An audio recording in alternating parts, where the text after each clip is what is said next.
Mid बी five के सदस्यों के बीच में मैं पुनः उपस्थित हूँ और शोक की इस घड़ी में भावों की उद्विग्नता के बीच में आप सभी के बीच दो शब्द कहने के लिए उपस्थित हुआ हूँ, क्योंकि मिड बी फाइव समूह एक पारिवारिक समूह है। क्योंकि मेरे द्वारा दी गई संकल्पना कि महामना मानव संततियों का यह एक अपना व्यक्तिगत समूह है, जिसमें एक खास विचारधारा को अपनाने वाले लोग, उसको समर्थन देने वाले लोग ही रहते हैं। कोई अन्य इस समूह में नहीं आता जाता है। इसलिए यह एक परिवार की भावना लेकर बना हुआ मिड बी फाइव समूह है।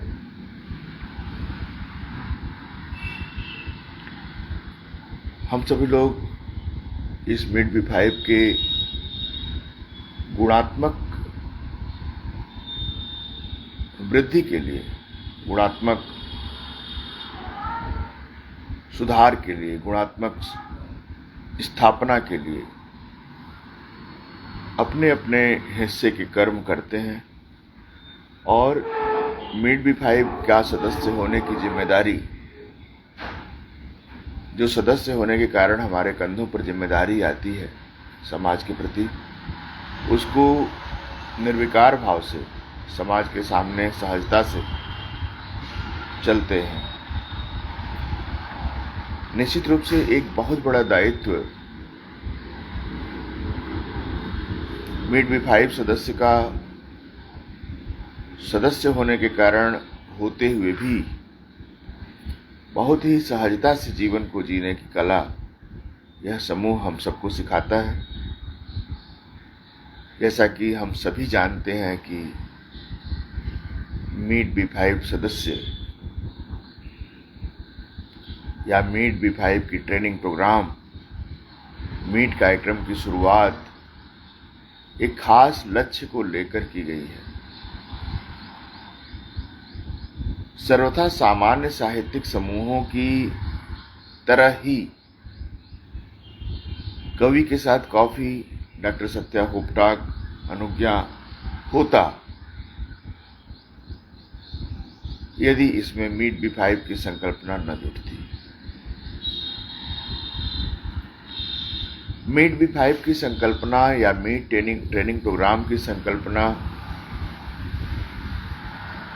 जुड़ जाने के कारण कवि के साथ कॉफी, अनुज्ञा या जितने भी प्रोजेक्ट भविष्य में भी भारत में या भारत से बाहर डॉक्टर सत्या होपटाक की परिधि से निकलेंगे, इसके द्वारा कायम किए जाएंगे, वह अनोखे होंगे मात्र मिड बी फाइव की संकल्पना के कारण।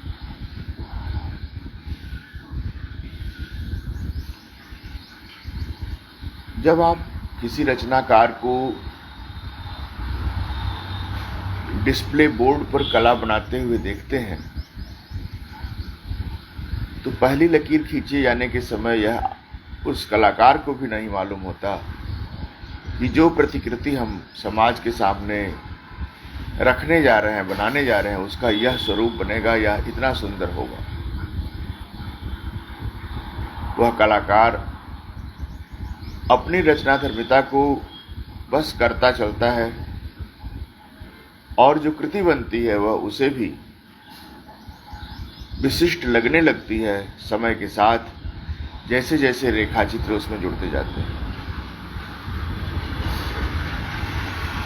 यदि एक भी रेखाचित्र, एक भी रेखा, एक भी रंग का चुनाव उसने गलत कर दिया हो तो उसे अपने ऊपर ही क्षोभ होता है, क्योंकि उसकी रचनाधर्मिता अच्छे के लिए की गई होती है, न कि किसी खराब संयोजन के लिए।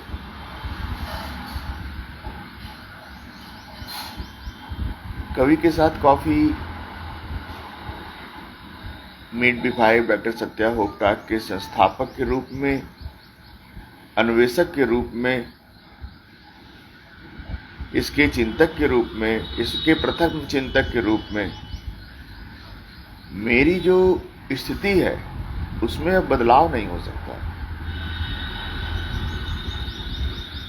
यदि चाह कर भी हम अपने को इससे विलग कर दें,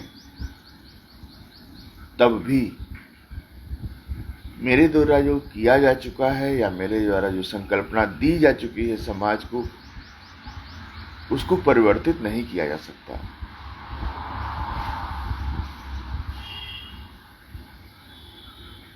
रामायण की रचना महर्षि वाल्मीकि से कराई गई। वह एक डाकू थे, ऐसा कहा गया। उन्होंने रचना की, उनका प्रभुत्व रहा, भगवान उनको शक्ति दिए, उन्होंने रामायण की रचना की।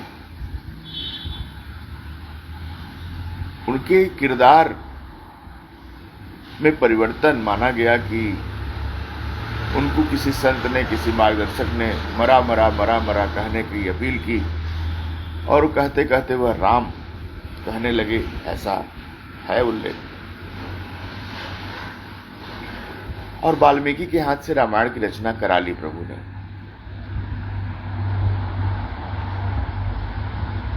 किसी भी पापी के द्वारा कोई भी रचना प्रभु करा सकते हैं। यह व्यक्ति चाहे जितना भी पापी हो, जितना भी गलत हो, यदि प्रभु उससे कोई अच्छी चीज बनवा रहे होंगे तो वह बनकर रहेगी। और इस बात का उल्लेख मैं इसलिए भी कर रहा हूं क्योंकि हम सभी क्रिएटर हैं, हम सभी रचनाकार हैं। हम सब अपने मन से कुछ करने की कोशिश करते हैं, उसमें कहीं न कहीं एक कृतित्व का भाव हम सबके अंदर जगता है। लेकिन उस कृतित्व के भाव का बोध होने पर और उसका बोझ उठाने की जिम्मेदारी भी उठानी होती है, उसका कष्ट भी होता है। एक रचनाकार अच्छी चीजों को के लिए जाना जाता है तो उसे खुशी मिलती है। कोई रचनाकार यदि कोई गलत चीज हो जाती है या कहीं गलत प्रासंगिकता बनती है तो उसकी भत्सना भी होती है। मीट B5 कार्यक्रम क्यों, परिवार क्यों, ट्रेनिंग क्यों, इसमें जुड़ाव क्यों, इसमें इंडक्शन क्यों और इसकी शुरुआत कहां से हुई है, यदि आप जानेंगे तो आपको एक बार अपने ऊपर गर्व भी हो सकता है, आपको इस बात की अनुभूति भी हो सकती है कि इस ट्रेनिंग प्रोग्राम की जरूरत क्यों पड़ी। इसके पूर्व में भी व्यक्तित्व विकास के कार्यक्रम सत्या होप टॉक्स या सत्य प्रकाश के द्वारा चल रहे थे। सत्या होप टॉक्स के सोशल मीडिया के प्रयोग 2017 से ही चल रहे थे। 2016-17 से ही इसकी शुरुआत हो चुकी थी। कोरोना काल में 2020 में, जहां तक मुझे ध्यान है, अच्छी खासी सोशल मीडिया का जुड़ाव, अच्छे से खासे काम जो आज सोशल मीडिया के मंच कर रहे हैं उससे थोड़ा ज्यादा ही प्रासंगिकता सत्या होप टॉक्स के द्वारा या सत्य प्रकाश के द्वारा, कवि के साथ कॉफी के द्वारा बन चुकी थी। परंतु इस मीट B5 की रचना या मीट कार्यक्रम की रचना क्यों की गई?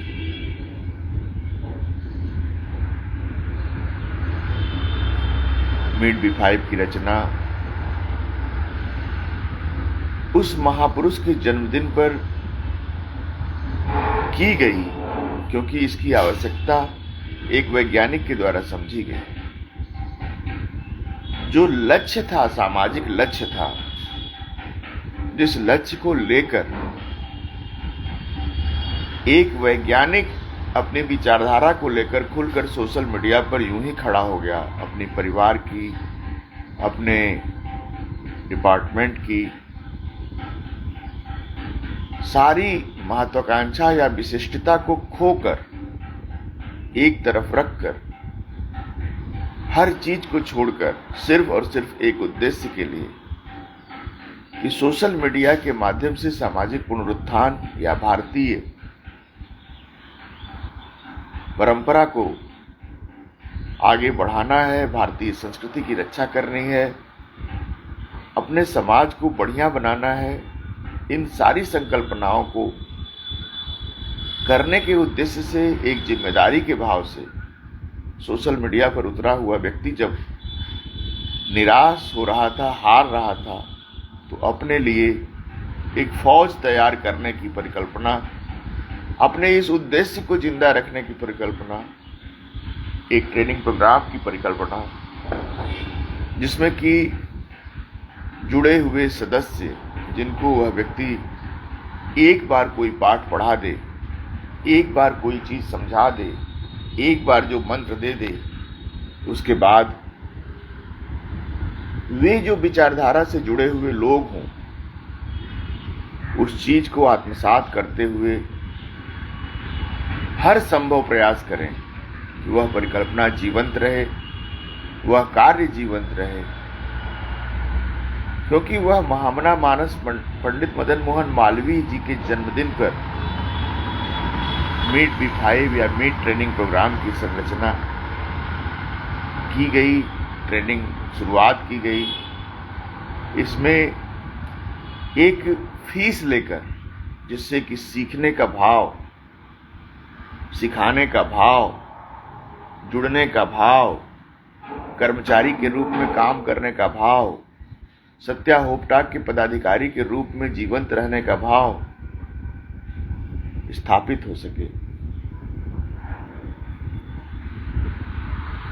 हम जड़ों की ओर कब देखते हैं? हम जड़ों की तब देखते हैं जब हमें आत्मनिरीक्षण करना होता है। हम सभी फलग्राही लोग, हम सभी फलग्राही लोग हैं। सामान्य जिंदगी में सबको केवल फल खाने से मतलब होता है। आम के वृक्ष में जड़ों की ओर कोई नहीं देखता, केवल फल दिखता है। कोई भी फलदार वृक्ष अपने फलों के लिए प्रासंगिक होता है। जड़ों की तरफ तभी देखा जाता है जब फल नहीं आते, फल में कीड़े लगते हैं, फल में जो गुणवत्ता होनी चाहिए वह नहीं पड़ती है, वह नहीं दिखाई पड़ती है, पत्ते झड़ने लगते हैं, डालियां सूखने लगती हैं, कुटुंब का ह्रास होने लगता है, तभी जड़ों की तरफ आदमी लौटता है, जड़ों की निगरानी करता है। और जिस वृक्ष में, जिस पौधे में, जिस विचार वृक्ष में जड़ों पर हमेशा काम किया जाता है, वह वृक्ष हमेशा ही फलदार रहते हैं। उनके लिए आकस्मिक चेतना या आकस्मिक सोच बनाने की जरूरत नहीं पड़ती। आज मीट B5 के समूह के प्रति, आज मीट B5 के समूह में मेरे द्वारा यह विचार जो यहाँ समर्पित किया जा रहा है, दिया नहीं जा रहा है, समर्पित किया जा रहा है, उस महामना मानस संतति के रूप में मेरे द्वारा किए गए कर्म कि समाज का उत्थान होगा। एक दिन हवा बहेगी। मैं अकेला हूं, आज मैं अकेला हूं, लेकिन एक दिन समाज इसको स्वीकार करेगा और मेरे जैसे बहुत सारे उच्च कोटि के मस्तिष्क के जीवंत पुरुष नारियां इस समाज को चेतना देने के लिए घर बैठकर समाज के पुनरुत्थान के लिए चिंतन, मनन और सहयोग करेंगे। एक दिन राष्ट्र इस दिशा में सोचेगा और चल पड़ेगा।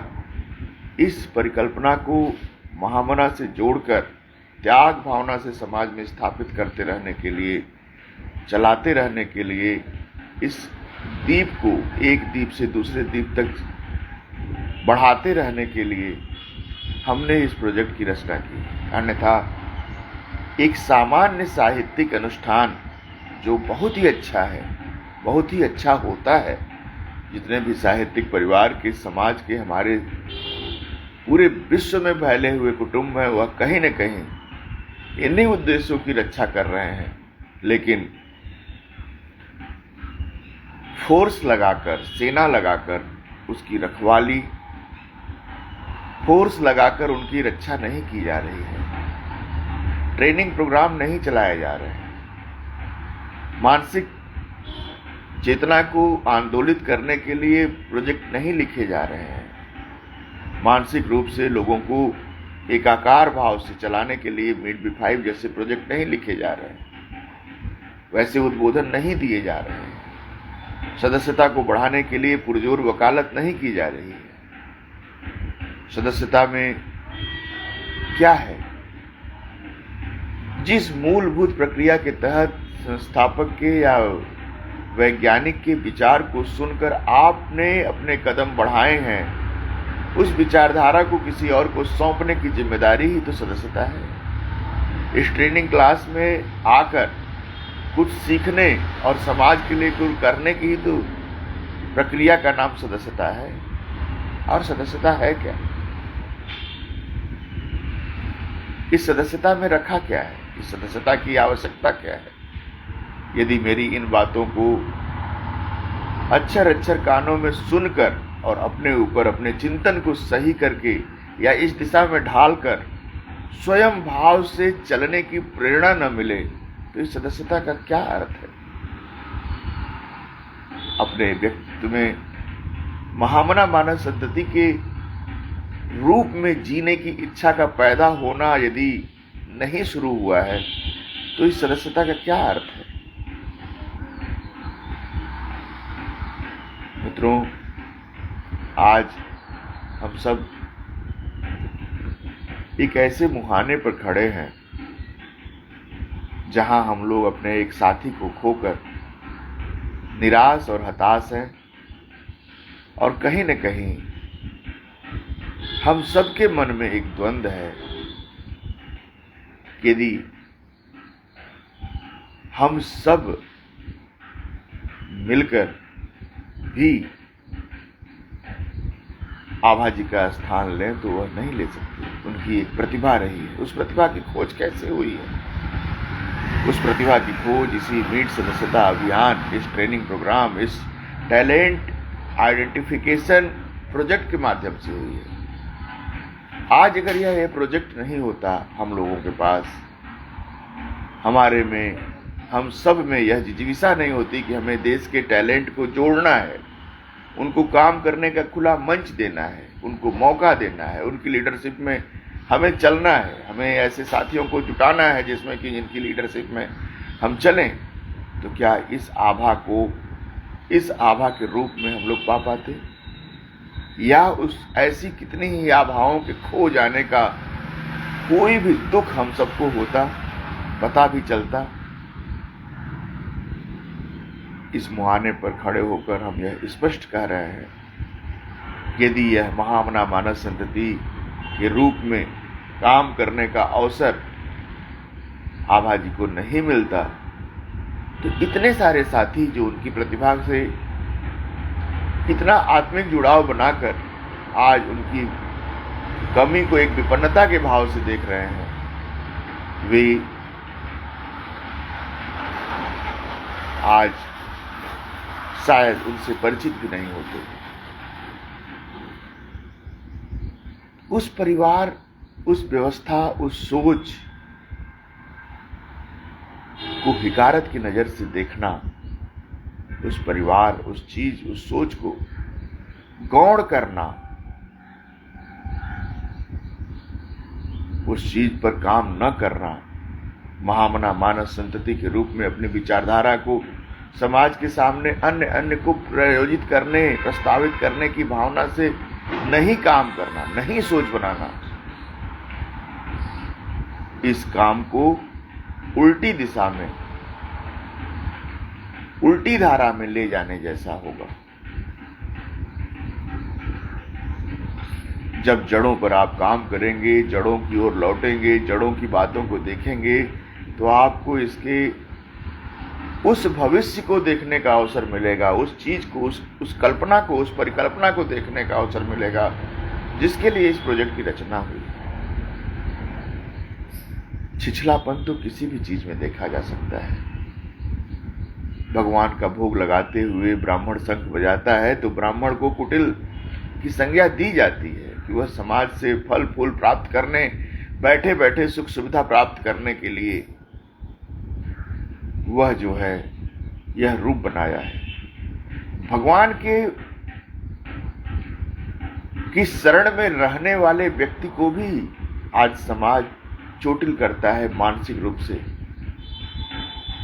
जबकि इस संसार के अनगिनत सुख, भावना, लालच और बहुत सारी ऐसी चीजें जिसको त्याग कर वह केवल भगवान की शरण में रहता है, केवल मनन जप करने की प्रेरणा देता है, और जो उसके करीब आता है मात्र उससे ही वह पूजा पद्धति में आने का करता है।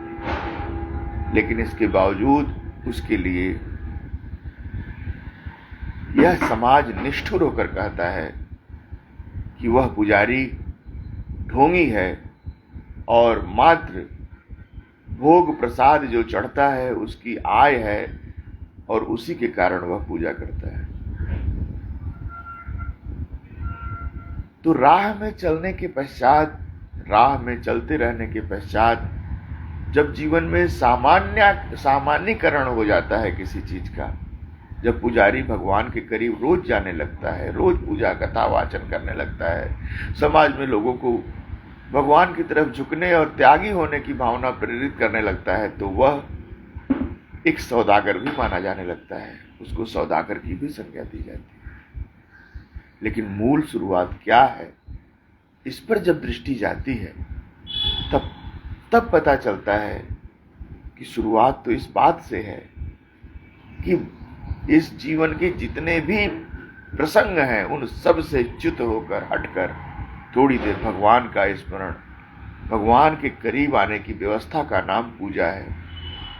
पुजारी की साधना इस बात के लिए है कि समाज बहुत सारी दूसरी चीजें जो भौतिक रूप से आवश्यक है उन सब से समय निकालकर अपने मन को एकाग्र करके भगवान के करीब आए, और उसका वह माध्यम बन जाता है। उसका नाम है पुजारी और पुजारी की व्यवस्था।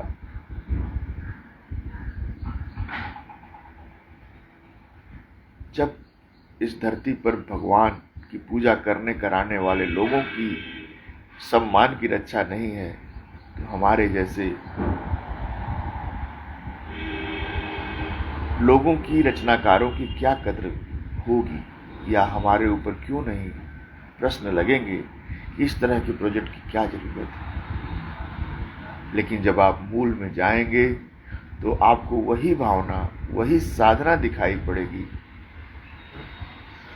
और मेरा कुल दोष भी यही माना जाएगा कि मैं मीट B5 की अभिवृद्धि के लिए, इस विचारधारा में ऊर्जा डालने के लिए, इसके लिए ही कटु हूँ, गलत हूँ, सही हूँ, जो कुछ नहीं।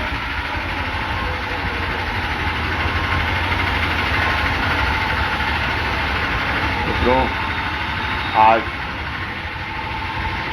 आभा मेहता जी का शोक का कालखंड चल रहा है। इसमें एक और दुखद घटना, हमारी कवि के साथ कॉफी की अंतर्राष्ट्रीय अध्यक्ष के परिवार में उनके पुत्रवत भतीजे की कम आयु में ब्रेन हेमरेज से दुखद हुआ है। हमें श्रद्धांजलि के शब्द कम पड़ रहे हैं ऐसी चीजों में। कोरोना काल के कठिन समय में काम किया हुआ यह मंच जिसने अनेकानेक दुख को देखते हुए, तकलीफ को देखते हुए भी अपनी जिम्मेदारी पर लगातार काम करता रहा, मात्र इसलिए कि समाज में पॉजिटिविटी करने वाले के रूप में काम होता रहे, दुख व्यक्त करने वाली की समाचार को कम हो ऐसे सैनिक तैयार किया जाए, जिससे कि समाज में हंसी खुशी का वातावरण, जिम्मेदारी का वातावरण फैलाने वाले लोग हैं रहें। क्योंकि उस समय तो हर घटना दुखद समाचार मिल रहे थे। वैसे समय में, कोरोना काल में सभी साथियों को पॉजिटिव ऊर्जा के साथ ध्वनित करने की जिम्मेदारी उठाने वाला यह मंच आज धराशायी है। धराशायी इसी बात से है क्योंकि अब दुख सुखने की शक्ति नहीं है। इतने सारे शांत और अच्छे वातावरण में ऐसे समाचार को सुनने का अब साहस नहीं रहा। वह बहुत जोर शोर से सुनाई पड़ रहा है, कटु है। मेरी इस बात को आप किस रूप में लेंगे, इसको क्या समझेंगे, मेरे अंदर किस बात की ग्लानि है, इसको आप क्या समझेंगे, लेकिन एक रचनाकार के रूप में, एक क्रिएटर के रूप में कोई भी कलाकार अपनी कलाकृति पर मक्खी भी नहीं बैठने देना चाहता। एक इन्वेंटर के रूप में, एक संयोजक के रूप में, मीट प्रोजेक्ट के इन्वेस्टिगेटर के रूप में, महामना मानव संतति के अन्वेषक के रूप में, समाज में इस क्रांति को लाने के जनक के रूप में अभी जिंदा होते हुए, अपनी जिम्मेदारी को समझते हुए के रूप में मैं अपने कर्म के प्रति, समाज के प्रति निष्ठुरता से अडिग रहने का प्रयास करता हूं और उसका मुझे क्षोभ है कि दुख है, मुझे ग्लानि है कि मुझे मेरे हाथ में ऐसे कर्म हैं कि मैं इस संकल्पना को मरने नहीं देना चाहता। अपने जीते जी कम से कम इसकी रक्षा करना चाहता हूँ। मैं इस फौज का निर्माण करते जाना चाहता हूँ। मैं इस परिवार का निर्माण होते हुए देखना चाहता हूँ। मैं इस जीवन शक्ति में, जब तक जीवन शक्ति रहे तब तक समाज को अच्छे विचारक समाज के सामने अपनी जिम्मेदारी को मानते हुए उद्घोषक के रूप में, प्रचारक के रूप में चलते रहें। इसको पैदा करने की फौज के रूप में मैं परिवार को रचना चाहता हूँ और यही मेरा दोष है कि मैं बहुत ही निष्ठुरता से इस अभियान को आगे बढ़ाने के लिए कहता हूँ और उसके प्रभाव में दुख मनाने वाले लोग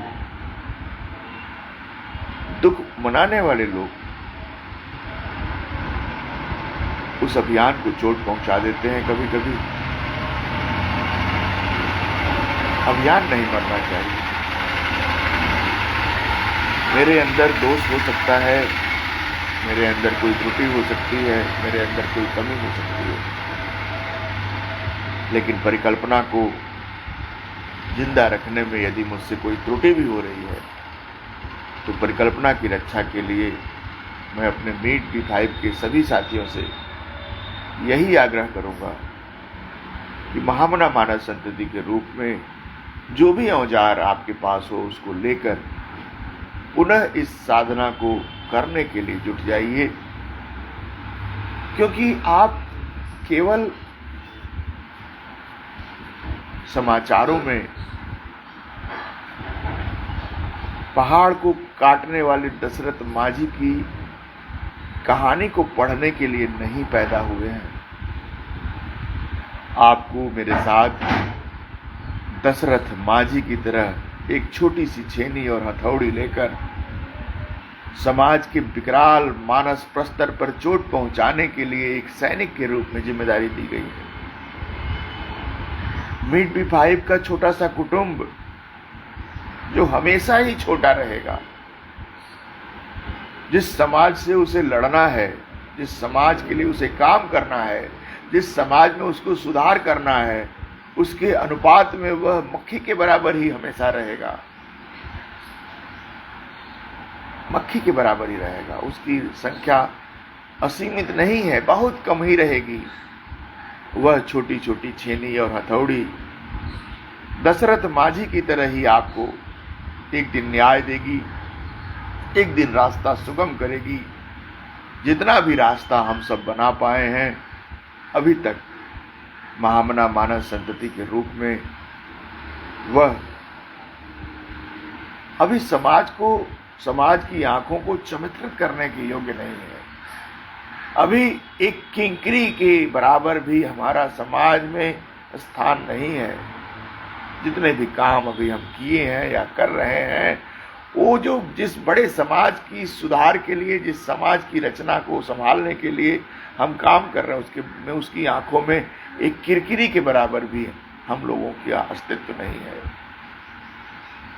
तो समाज को चमत्कृत करने की ताकत कहाँ? मित्रों, मैं आपसे आग्रह करूंगा कि जो यह सौभाग्य आपको दशरथ माझी की तरह टुक टुक टुक टुक करके एक विशाल पहाड़ को काटने का अवसर मेरे साथ मिला है, सामाजिक बुराइयों पर चोट पहुंचाने का जो अवसर मिला है, महामना मानव संतति के रूप में रोज प्रज्वलित होने का जो अवसर मिला है, वह कायम रखिए, वह करते रहिए। अपने को गौरव के साथ इसका भाग मानिए। मीट B5 की ट्रेनिंग अभियान का पॉजिटिव अर्थों में सदुपयोग करिए।